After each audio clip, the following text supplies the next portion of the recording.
Hello students. So guys, in this series today we are going to have the very first story, that is the wife of Bath. Basically मैं आपको बता दूं कि ये story wife of Bath basically कहाँ से ली गई है, from Canterbury Tales. The time we see the Geoffrey Chaucer, यानी कि Chaucer if you talk about, he is the father of English literature and English poetry. So English poetry और grammar English language दोनों की ही father हम किसको मानते हैं? चौसर को. यानी कि it is said about Chaucer कि he took English as a dialect and left it as a language. उन्होंने डायलेक्ट की तरह से इसको लिया, एक भाषा की तरह से इसको भाषा बना के छोड़ा. उसमें सबसे बड़ा रोल अगर हम देखें तो किसका है गाइज? ये सबसे बड़ा रोल है कैंटरबरी टेल्स का, जो कि टोटल हमारी 128 होनी थी बट ओनली 24 उसमें लिखी गई. तो एक तरह से देखें तो अनफिनिश्ड वर्क है, बट इंग्लिश का ज़बरदस्त वर्क उस समय का है. यानी कि if you talk about the long 14th century 15th century, तो ये ज़बरदस्त वर्क वहाँ पे मिलेगा. सो गाइस, जिसमें से एक टेल की हम बात करते हैं, अराउंड 5th और 6th टेल है वहाँ पे, वाइफ ऑफ बाथ. सबसे पहली बात मैं बता दूँ आपको कि वाइफ ऑफ बाथ ज़बरदस्त कहानी है और वो आज भी रेलिवेंट है. तो यहाँ पे बाथ जो है, it is not the name of his her husband. ये हस्बैंड का नेम नहीं है उसके, बल्कि प्लेस है वहाँ पे. तो वाइफ ऑफ बाथ, एक एनेक्डोट यहाँ पे देखते हैं सबसे पहले कि वाइफ ऑफ बाथ की ने 5 मैरिज की थी, यानी कि उसके 5 हस्बैंड्स थे, जिसमें first 3 if you see they were the old age थे और बच्चों बड़े सबमिसिव थे, विनम्र थे, उसके अंडर में रहते थे. और लास्ट के जो 2 थे वो बड़े ही यंग थे, और यंग होने की वजह से वो कभी भी सबमिसिव नहीं थे, बल्कि कैसे थे? दे वर द डोमिनेंट. इवन अगर हम 5th की बात करें, जिसका नाम था जेनकिन, and who was a literary lover. तो वन टाइम बाई मिस्टेक जो वाइफ ऑफ बात है वो क्या करती है कि उसकी बुक से एक पेज को फाड़ लेती है. She tore a page and that's why he blowed on her. और बच्चों, she becomes deaf by 1 year. एक कान से वो बहरी हो जाती है. तो हम देख सकते हैं यहाँ पे कि this particular tale tells the role of a women in the medieval Europe. यानी मेडिवल यूरोप में क्या कंडीशन थी, क्या स्टेटस था एक वुमेन का, उसी पे एक तरह से लाइट डालती है. तो चलिए अब हम एक्चुअल कहानी को सुनते हैं कि बेसिकली वहाँ पे कहानी हमारी है क्या. अगर हम बेसिकली यूरोप की बात करें या फिर इंग्लिश की बात करें, इंग्लिश रोमांसेस की बात करें, तो सबसे बड़े हीरो यहाँ पे कौन आते हैं? King Arthur.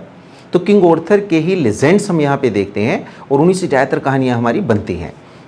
So guys, basically wife of Bath में देखेंगे कि एक्चुअल कहानी क्या है कि a knight is there. King Arthur का एक नाइट है उसके किंगडम में, और वो क्या करता है, वो एक मेडन को, यानी एक लड़की को रेप कर देता है. अब रेप करने के बाद में भाई सज़ा होनी है 100%. तो किंग ऑर्थर उसको पनिशमेंट के लिए बुलाते हैं and he provided him death sentence. तो नाइट को रेप के लिए डेथ सेंटेंस दे दिया जाता है. अब किंग ऑर्थर ने दे दिया, भाई जस्टिस दे दिया लड़की को कि भाई इसको फांसी पे लटकाओ. लेकिन वहीं पे क्वीन है, और क्वीन कौन है? गुनेवर. तो गुनेवर क्वीन है, वो कहती है कि please let me once interrupt in this justice. मैं एक बार इसमें थोड़ा सा हस्तक्षेप करूं. और वो कहती है कि लिसन, नाइट से बोलती है कि नाइट लिसन, अगर तुम मेरे क्वेश्चन का जवाब दो तो ऑब्वियसली मैं तुम्हें फ्री कर दूंगी. अब वो कहता है कि चलो ये तो अच्छी बात है. वो कहता है कि ऑब्वियसली आज. तो उस रानी का एक बड़ा अच्छा क्वेश्चन होता है. वो पूछती है कि just tell me and find the answer कि व्हाट अ वुमेन वांट. एक महिला क्या चाहती है.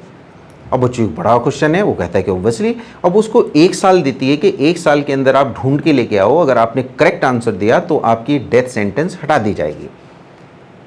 नाइट बड़ा खुश होता है, कहता है कि ठीक है. अब नाइट जाता है वहाँ से और बच्चों हर जगह पे पहुँचता है. वो इधर पूछता है, उधर पूछता है, लेकिन कोई भी 2 पर्सन एक सिंगल आंसर नहीं देते. हर किसी का आंसर डिफरेंट होता है.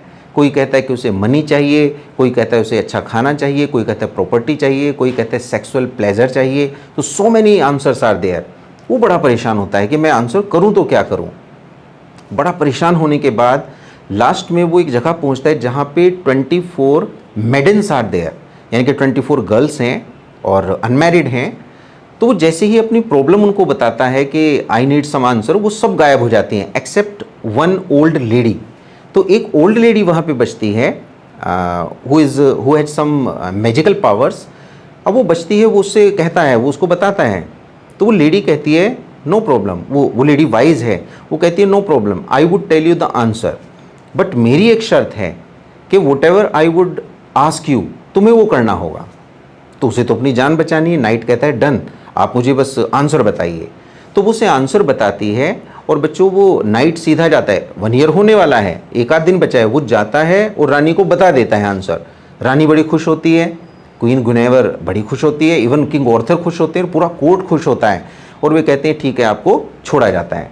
अब बात आती है कि उसका आंसर क्या था, यानी कि व्हाट अ वुमन वांट, एक महिला क्या चाहती है। तो गाइज वहाँ पे आंसर था a women want sovereignty over her husband. एक महिला अपने पति के ऊपर डोमिनेंस चाहती है, सॉवरेंटी चाहती है, यही आंसर वहाँ पे था। तो हकीकत बात देखिए तो ये रेलिवेंट है, आज के भी वर्ल्ड में रेलिवेंट है। एक महिला 100% अपने पति के ऊपर अपना डोमिनेंस चाहती है, अपना एक जोर चाहती है। अब बच्चों क्या होता है, जो ओल्ड लेडी है वो कोर्ट में पहुंच जाती है, कहती है कि मैंने कहा था कि मुझे कुछ मांगना है। वो कहता है हाँ हाँ मांगो। तो वो कहती है कि you will have to marry with me, तुम्हें मुझसे शादी करनी है। और वो बड़ा परेशान होता है, लेकिन क्योंकि उसने वचन दिया है, उसने अपना प्रॉमिस को पूरा करना है, he is a man of words, तो वो क्या करता है, उससे शादी कर लेता है। लेकिन the time they go to bed वो उससे दूर रहता है, because he is not interested. अब वो महिला समझ जाती है कि प्रॉब्लम है और वो उसे कहती है कि तुम मुझे बताओ, 2 चॉइस तुम्हारे पास हैं, तुम क्या चाहते हो, whether you want a beautiful lady, एक ब्यूटीफुल यंग लेडी। लेकिन ब्यूटीफुल यंग लेडी होगी तो वो क्या करेगी, वो तुम्हारे डोमिनेंस में नहीं होगी, बल्कि वो तुम्हें डोमिनेट करेगी। और सेकंड है कि ओल्ड लाइक मी, भाई जैसे मैं ओल्ड हूँ तो मैं ऐसे ही रहूँगी और मैं आपके अंडर में रहूँगी, आपके कंट्रोल में, जो भी आप कहेंगे वो, यानी कि सबमिसिव मुझे होना है। अब वो क्या करता है, वो सोचता है और कहता है कि एज यू विश, मतलब जो तुम्हारी इच्छा हो वो करो। अब देखो यहाँ पे क्या होता है, ओल्ड लेडी, अब वो जब सुबह उठता है और वो देखता है तो ओल्ड लेडी हैज़ बीन, वो उसकी तरफ देखता है तो उसे वो मिलती ही नहीं, बल्कि उसे कौन मिलती है, यंग ब्यूटीफुल लेडी। वो कहता है ये कैसे हुआ, तो उसके पास मैजिकल पावर्स थी, एक्चुअली उसने अपने एक तरह से फॉर्म को बदला हुआ था। तो यहाँ पे वास्तविक कंडीशन क्या बनी, वो लेडी कहती है कि देखो मैंने अपनी प्रॉमिस को पूरा किया, अपनी बात को पूरा किया। Yesterday you gave me the sovereignty, तुमने मुझे सॉवरेंटी दी कि मैं जैसा चाहूँ वैसा हो, और देखो मैं वैसा ही होगी। तो इसी के साथ में कहानी ख़त्म होती है वाइफ ऑफ बाथ की, and we see what kind of the status a woman was in the medieval Europe. और आज भी वो चीज़ अगर हम इंडियन कल्चर में देखें, इंडियन कॉन्टिनेंट में देखें या पूरे वर्ल्ड में देखें, तो बच्चों ये क्या है, रेलिवेंट है। So what a woman, finally we see what a woman want, she wants sovereignty over her husband.